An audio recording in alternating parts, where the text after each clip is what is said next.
One day a saint was doing meditation when a young man visited him. He looked very upset.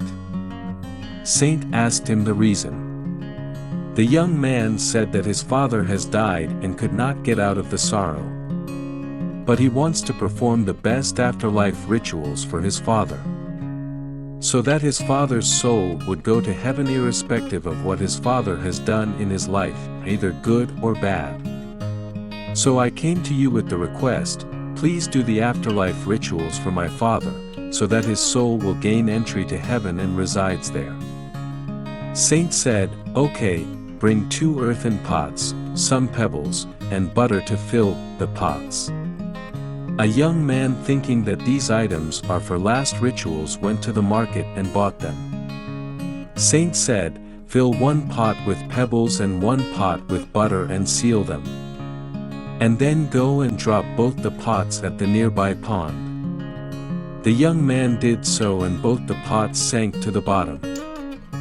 Then Saint said, now break them open with a stick. The young man struck hard and broke the pots. The butter from 1 pot started floating on the surface and the pebbles from the other pot settled at the bottom.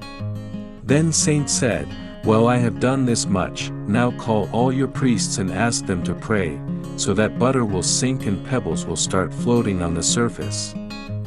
The young man in shock asked, how is it possible? The pebbles are heavier than water and they will stay only on the bottom, whereas butter is lighter than water and it will only float. So, doing the opposite is against the law of nature. Saint said, young man, you understand the law of nature pretty well, but you forget that it applies to everyone. In all his life, if your father performed wrong actions that were heavy like pebbles, he is bound to go down and no one will pick him up.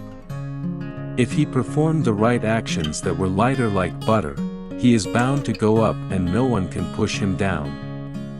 Youngman now completely understood the law of nature and fell on Saint's feet and thanked him for the teaching on the law of nature. Moral of the story: the law of nature clearly defines us that in life, whatever we do, either good or bad, we are going to get it back. That's the law of karma.